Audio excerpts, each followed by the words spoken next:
आप देख रहे हैं इंडिया टाउन न्यूज, भारत की बात। नमस्कार, आप देख रहे हैं इंडिया टाउन न्यूज और मैं हूं आपके साथ कमर गौस। आइए आज के नेशनल पॉलिटिक्स में बात करते हैं जम्मू कश्मीर में होने वाले विधानसभा चुनाव की। आपको बता दें कि संभवतः 1987-88 के बाद पहली बार उमर अब्दुल्ला की जम्मू कश्मीर चुनाव की तारीखों पर पहली प्रतिक्रिया सामने आई है। आइए जानते हैं क्या है उनकी प्रतिक्रिया।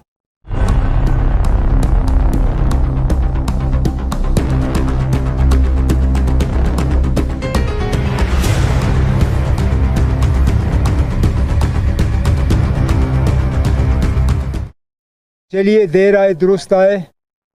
इलेक्शन कमीशन के तरफ से 3 फेजेस में इंतखाबात के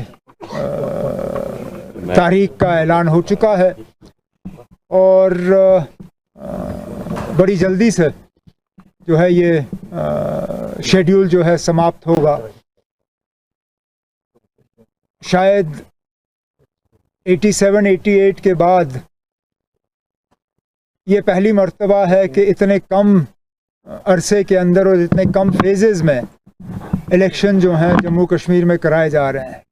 आपको बता दें कि नेशनल कॉन्फ्रेंस के नेता उमर अब्दुल्ला ने चुनाव आयोग के जम्मू कश्मीर विधानसभा चुनाव के लिए मतदान को 3 चरणों में करने के फैसले को लेकर मिश्रित प्रतिक्रिया दी है। एक तरफ उन्होंने चुनाव के फैसले का स्वागत किया है, वहीं दूसरी ओर 3 चरणों में चुनाव कराए जाने पर आपत्ति भी जताई है। चुनाव आयोग के प्रमुख राजीव कुमार ने शुक्रवार को जम्मू कश्मीर में 18 और 25 सितंबर तथा 1 अक्टूबर को मतदान का ऐलान किया था, जिसके नतीजे 4 अक्टूबर को आएंगे। चुनाव आयोग के ऐलान पर अब्दुल्ला ने जम्मू कश्मीर में 1 दशक में पहली बार विधानसभा चुनाव की तारीखों का स्वागत किया, जो 2018 से राष्ट्रपति शासन के अधीन है। अब्दुल्ला ने संवाददाताओं से कहा, 1987-88 के बाद शायद ये पहली बार है जब चुनाव चरणों में हो रहे हैं।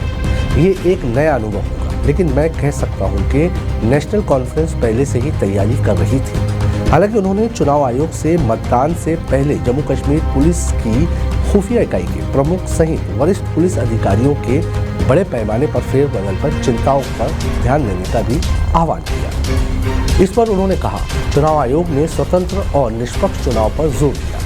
हमने पिछले 24 घंटे में पुलिस तबादलों के बारे में चुनाव आयोग को लिखा है, उन्हें इस पर ध्यान देना चाहिए। उन्होंने कहा कि तबादले भाजपा को लाभ पहुंचाने के लिए किए गए हो सकते हैं। उन्होंने एक्स पर कहा, जम्मू कश्मीर प्रशासन ने इस बड़े पैमाने पर फेरबदल का आदेश देने के लिए स्वतंत्रता दिवस पर अधिकारियों को काम पर बुलाया। इससे मुझे पता चलता है कि उन्हें इस बात का कोई अंदाजा नहीं था कि चुनाव आयोग आज चुनाव की तारीखों की घोषणा कर रहा है। उन्होंने एक्स पर कहा, चुनाव आयोग को इन तबादलों को स्वतंत्र और निष्पक्ष चुनाव के चश्मे से देखना चाहिए। साथ ही उन्होंने जम्मू कश्मीर के उपराज्यपाल मनोज सिन्हा की पक्षपातपूर्ण मंशा पर संदेह जताया। अब्दुल्ला ने कहा कि चुनाव आयोग दिशा निर्देशों के बाहर तबादलों को रोका जाना चाहिए और मुख्यधारा के राजनीतिक दलों के लिए सुरक्षा कवर वापस लेने या कम करने की मांग की, जिससे बहाल किया जाना चाहिए। फेरबदल के तहत जम्मू, रामबन, कठुआ, रियासी, उधमपुर, डोडा और पूंछ जिलों के साथ साथ कश्मीर घाटी के शोपिया और गंदेरबल को नए पुलिस प्रमुख मिले हैं। इसे महत्वपूर्ण माना जा रहा है क्योंकि इन इलाकों में पिछले कुछ हफ्तों और महीनों में आतंकवाद में चिंताजनक वृद्धि देखी गई, जिसके चलते केंद्र सरकार ने इस क्षेत्र में नए सुरक्षा तंत्र की तैनाती की है। इस बीच भाजपा के जम्मू कश्मीर प्रभारी तरुण चुग ने कहा, तारीखों की घोषणा स्वागत योग्य है।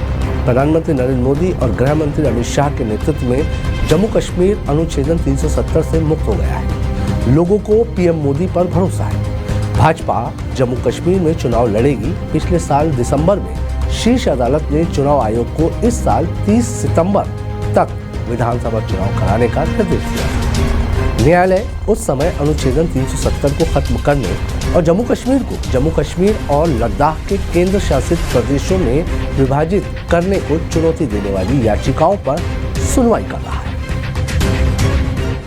आपको बता दें कि न्यायालय ने अनुच्छेद 370 के फैसले को बरकरार रखा, लेकिन कहा कि जम्मू कश्मीर में लोकतांत्रिक रूप से निर्वाचित सरकार बनाने और जल्द से जल्द इसे राज्य का दर्जा बहाल करने के लिए कदम उठाए जाने चाहिए। मुख्य न्यायाधीश डीवाई चंद्रचूड़ की अध्यक्षता वाली 5 न्यायाधीशों की पीठ ने विधानसभा चुनाव से कुछ हफ्ते पहले अगस्त 2019 में लद्दाख को केंद्र शासित प्रदेश बनाने के फैसले को भी बरकरार रखा। आज के नेशनल पॉलिटिक्स में फिलहाल इतना ही। मुझे दीजिए इजाजत। नमस्कार। आप देख रहे हैं इंडिया टाउन न्यूज, भारत की बात।